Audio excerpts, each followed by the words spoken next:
Hi friends, this is Vinson. நம்ம சேனலுக்கு உங்களை அன்புடன் வரவேற்க. நம்ம சேனல் வந்து பார்த்தீங்கன்னா உங்களோட கெரியரை செட் பண்ணுறதுக்காக தான் 11th 12th இம்பார்ட்டன்ட் கொஸ்டின்ஸ் வந்து நம்ம சேனல் அப்லோட் பண்ணியிருக்கோம். வரக்கூடிய நாட்களில் 12th நிறைய வீடியோஸ் வந்து உங்களுக்கு ரெகுலராக வந்துகிட்டே இருக்கும். அதனால் நீங்கள் பண்ண வேண்டிய விஷயம் நம்ம சேனலோட வாட்ஸ்அப் குரூப்பில் கண்டிப்பாக நீங்கள் ஜாயின் பண்ணுங்கள். வாட்ஸ்அப் குரூப்போட லிங்க் வந்து டிஸ்கிரிப்ஷன் பாக்ஸில் இருக்குது. ஓகே ஃப்ரெண்ட்ஸ், ரொம்ப ஒரு முக்கியமான வீடியோ. அதாவது நீங்கள் அக்கௌண்டன்சி எக்ஸாமுக்காக நீங்கள் ப்ரிப்பேர் பண்ணுறதுக்கு ஸ்டார்ட் பண்ணியிருப்பீங்க. நேரம் ரொம்ப முக்கியமானது. நம்ம அக்கௌண்டன்சியில் சென்டம் வந்து ஸ்கோர் பண்ணணும் அப்படின்னு சொல்லி நம்ம முடிவு பண்ணிட்டோம் அப்படின்னா அதுக்கு மிகப்பெரிய தடையாக இருக்கிறது இந்த தியரி கொஸ்டின்ஸ் மட்டும்தான். சரியா? அதுக்கப்புறம் கம்பல்சரி கொஸ்டின். அப்போ இந்த தியரி கொஸ்டினை நான் கம்ப்ளீட் பண்ணணும் சார், இதை மட்டும் பாருங்கப்பா அப்படின்னு சொல்லி போதும், இதிலேருந்து தான் கண்டிப்பாக கொஸ்டின் வந்து வரும் அப்படின்னு சொல்லி நீங்கள் எங்களுக்கு கொஞ்சம் கொஸ்டின்ஸ் வந்து சொல்லுங்கள் சார், அதை மட்டும் நாங்கள் பார்க்குறோம் தியரிக்காக அப்படின்னு நீங்கள் நினச்சிட்டு இருந்தீங்க அப்படின்னா அதுக்கு தான் இந்த வீடியோ வந்து உங்களுக்கு ரொம்பவே ஹெல்ப்ஃபுல்லாக இருக்கும். சரியா? அதாவது 2 மார்க் கொஸ்டின்ஸும் 3 மார்க் கொஸ்டின்ஸில் இருக்கக்கூடிய தியரி பார்ட் மட்டும். சரியா? இப்போ வந்து டிஃபைன்ட் அக்கௌண்டிங், அதுக்கப்புறம் list any 2 functions of accounting, who are the parties interested to in accounting inform. சரியா? Define book keeping. சரியா?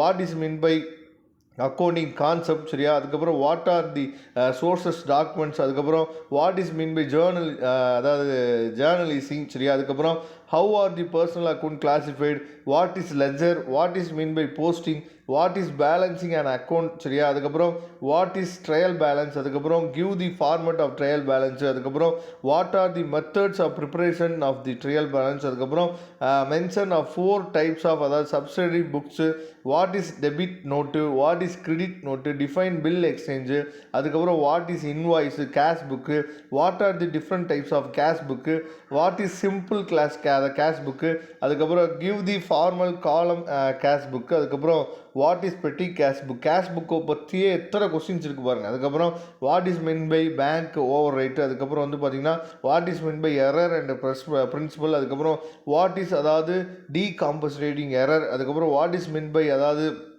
டிப்ரேட்டிங், அதுக்கப்புறம் வந்து பார்த்திங்கன்னா list out various methods of depreciating, அதுக்கப்புறம் வாட் இஸ் கேபிட்டல் எக்ஸ்பென்சர். சரியா? இது ரொம்ப முக்கியமான கொஸ்டின். அதுக்கப்புறம் what are the wasting assets. சரியா? அது ரொம்ப முக்கியமானது. அதுக்கப்புறம் வாட் ஆர் தி ஃபிக்ஸ்டு அசட்டு. சரியா? What is CAS. இதெல்லாம் ரொம்ப முக்கியமான கொஸ்டின். மொத்தமாக சேர்த்து ஒரு 42 2 மார்க் கொஸ்டின்ஸ் வந்து உங்களுக்காக இருக்குது. இதில் நீங்கள் இந்த கொஸ்டின்ஸுக்கு ஆன்சர் வேணும் அப்படின்னா கமெண்ட் பாக்ஸில் சொல்லுங்கள், நான் அடுத்த வீடியோவில் கொடுக்குறேன். அதே மாதிரி தமிழ் மீடியம் பசங்களுக்கும் அடுத்த வீடியோவில் வந்துடும், அதனால் ஒரி பண்ண வேணாம். அடுத்து 3 மார்க் கொஸ்டின்ஸு மொத்தமாக சேர்த்து உங்களுக்கு வந்து ஒரு 28 கொஸ்டின் வந்து கொடுத்துருக்கோம். சரியா? அப்போ மொத்தமாக உங்களுக்கு வந்து கிட்டத்தட்ட ஒரு 68 கொஸ்டின் இருக்குது. இந்த 68 கொஸ்டினை ஃபஸ்ட்டு நீங்கள் ப்ரிப்பேர் பண்ணிடுங்க. 1 வேர்டு ப்ளஸ் இந்த கொஸ்டின்ஸை மட்டும் நீங்கள் பார்த்துட்டீங்க அப்படின்னாவே மேக்ஸிமம் உங்களால் அதாவது அந்த சென்டம் எடுக்கிறதுக்கு தடையாக இருக்கக்கூடிய அந்த தியரி பார்ட்டை உங்களால் கம்ப்ளீட் பண்ணிட முடியும். சரியா? இதோட PDF லிங்க்கு நான் டிஸ்கிரிப்ஷன் பாக்ஸை கொடுத்துக்க யூஸ் பண்ணிங்க. தேங்க்யூ. நம்ம நெக்ஸ்ட் வீடியோவில் பார்க்கலாம்.